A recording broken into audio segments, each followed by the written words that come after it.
Hey guys, how's it going? Welcome to my video. All right, I just want to give you guys a quick fix if you guys are in this situation. So a couple of days ago, I had this situation come up with my car. Previous to that, I had no issues. Car was driving fine. Matter of fact, it's been driving fine since I had it. The only thing that I actually had to change out within the last year was the battery. Other than that, I really had no issues whatsoever. So I was driving all day, went into supermarket, got some cherry ice cream. Love cherry ice cream. Got like 2 tubs of it, came out and was all ready to go home and have some good old ice cream in the hot summer, and it cranked, but it wouldn't start. Cranked, it wouldn't start. So I was thinking to myself, oh wow, okay, so this is a situation. It's not the worst situation. I'm getting power to everything.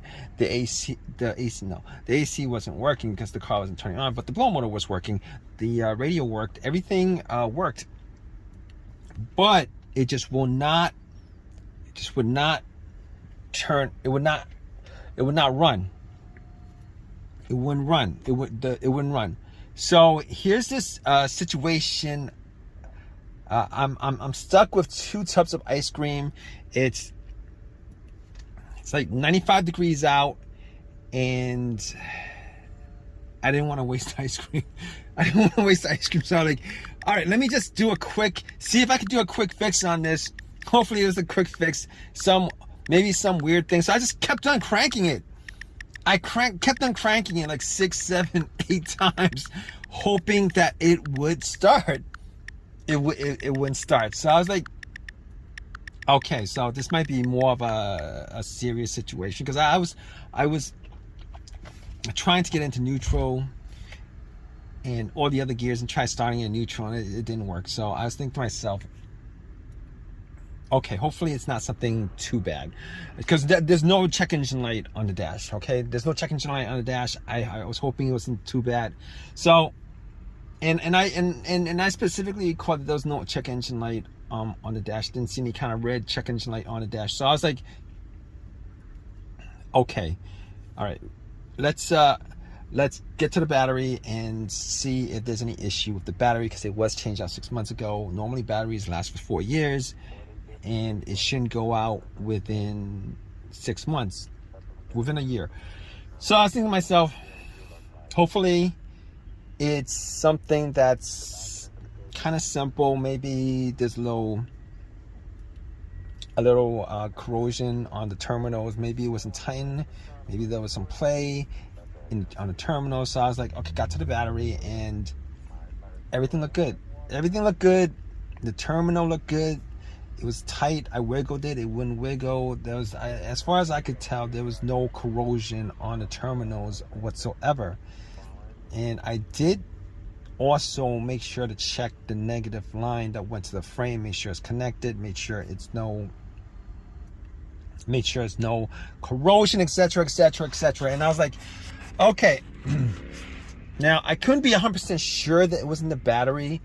All the cranks that I was hearing were strong cranks. Now normally if the battery's kind of weak, I would hear like a weak crank, but I cranked it up like 8 times, and every single time it seemed to be really strong. So I was like, let me check this out further. Maybe I'll just turn on the headlights, and see if it's bright. And the headlights were bright. So I was like, here's the problem. All right, the battery seems to be good.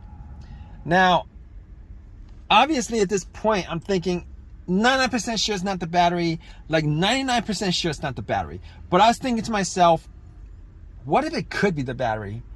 You know, because I gotta get this ice cream home. What if it could be the battery? All right, because it's 90 degrees out and there's no AC. All the windows are down. Ice cream is melting. And I'm thinking to myself, all right, I do have a jumper pack. One of those no-codes that I got from Walmart. Like when I had that battery issue, about a year ago. So I hooked it up. It was 75% loaded.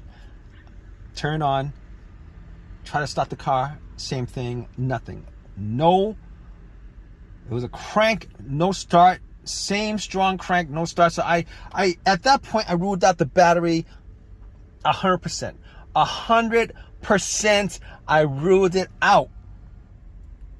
So basically, I got back in my car, really hot, and I was thinking, I gotta throw out this ice cream. But, you know, it's like, you know, I'm like 15 minutes into this hot weather, got ice cream.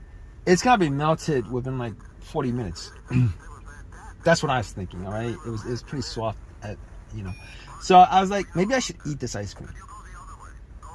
Maybe I just eat some of it and then throw some of it. But I'm getting off track right now. But I was thinking to myself, maybe it's the crankshaft, maybe it's the camshaft, maybe it's the mass airflow sensor, maybe it's any of those things with a sensor in it. Maybe it could be all those things. And I record to myself,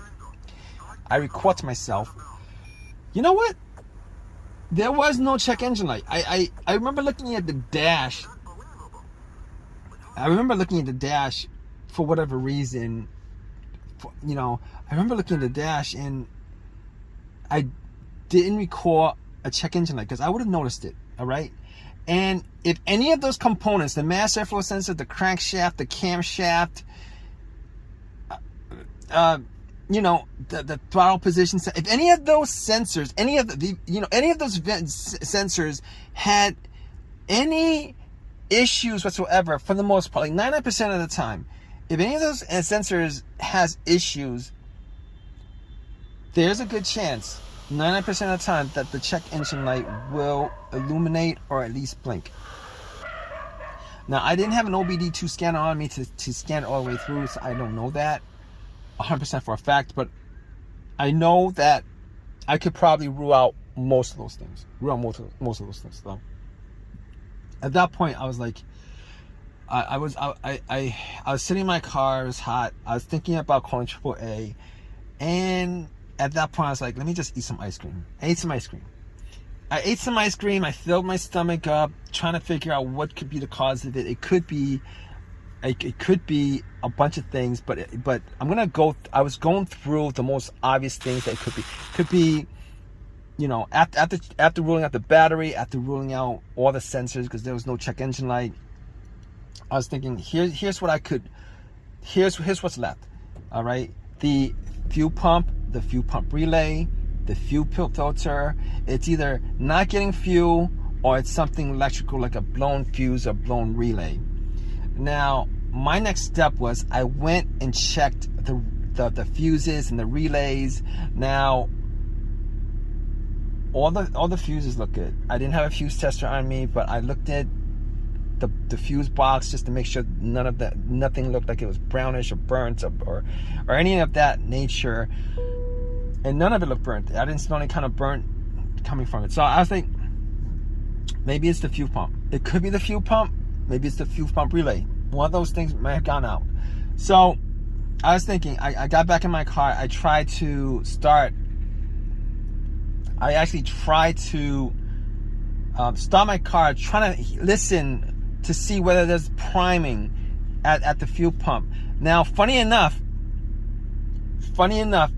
you know, I was able to hear some buzzing when I turn the key to the on position. All right, the on position is the position before the crank. All right, it's before the crank. Turn it to the on position a couple of times. Turn it off, turn it to the on position. Turn it off, turn it to the on position a couple of times. And I was sitting in my car with my ice cream, melting ice cream. I had a plastic spoon. I was eating ice cream, and it was really good. And I was thinking to myself, all right, you know, I could hear the fuel pump, like a whizzing motorized sound from the fuel pump. I could hear it. And at that point, I was able to rule out two things. I was able to rule out the relay. I was able to rule out the fuel pump. Now, I couldn't rule out the fuel filter. or the fuel injectors, any of that stuff, but there's like a 90% chance that the fuel pump worked, the fuel filter worked, and if there's anything that's causing issues with the fuel delivery into the engine, it would start up and it would die out. It would start up a little bit and would die out. So I was able to rule all those things out. The fuses. Now I didn't have any testers on me, so I wasn't 100% sure that it was any that it couldn't be any of those things. That wasn't like I would need to test it out to say it's 100% that any one of those components could be causing the crank no start issue. So I was sitting back and eating ice cream. I got to like half a tub left, and I was like, I'm gonna have to throw this out. Probably should call AAA. And then I had like a little bit of an epiphany. I was thinking to myself, you know what? I had this issue maybe 5 years 5 years ago on another vehicle. Ran through a lot of the tests, but had it towed, and funny thing is, it turned out to be nothing more. I spent money on towing at that point, and it turned out that it was something that was pretty simple. It was something as simple as the key fob, or the key fob itself not being picked up or recognized by the car's computer, or it was the key fob battery. Now, I've never changed the key fob battery since I had this car, and I wasn't 100% sure whether it was the key fob battery that could be causing the situation, but there is a chance the key fob battery could be causing this situation, particularly if you rule out all the things that I ruled out.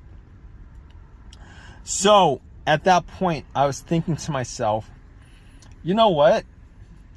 I'm gonna take the key fob battery out, because I can't tell 100% whether that's causing the issue. But I went back into the supermarket.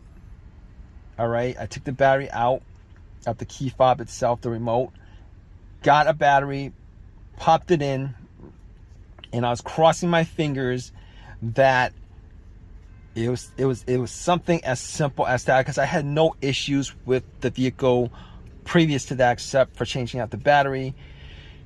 And guess what, guys? Once I got in and tried to start it, it cranked up. It cranked up immediately. It's cranked up ever since. I've had no issues whatsoever since.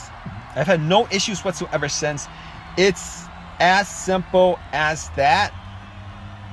So a lot of times, well, yeah, a lot of times, you know, it could be one of the components that I went through, but sometimes it could be that as simple as your key fob battery that's causing the issue. So if you guys are in this situation, I'm sure you guys are, if you guys are watching this and you guys want to rule out something that could be causing your crank no start situation, and you guys want a very, very, very quick fix, definitely try this out. Okay, take the key, especially if you guys haven't changed the key fob battery in a while, take the key fob battery out and go to your local, wherever it is, CVS, and any place that sells these little flat batteries, buy yourself one of these batteries, replace it, pop it in, and try to start it. If it starts up, then you're all in the clear.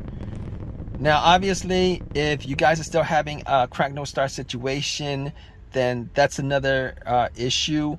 But if you guys are in that situation, you guys could probably rule out this key fob, low key fob battery, or dead battery on your key fob situation, which is definitely worth it to do.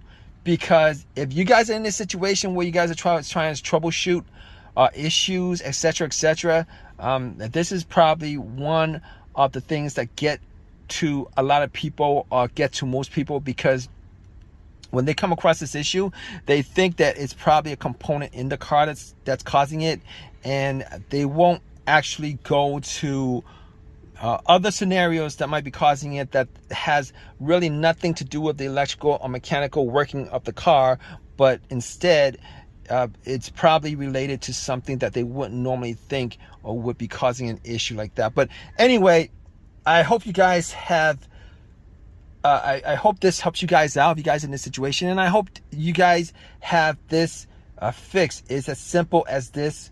All right, if you guys have a comment, please definitely leave a comment in the comment section. Please subscribe, please give me a thumbs up, all that good stuff. All right, guys, take care.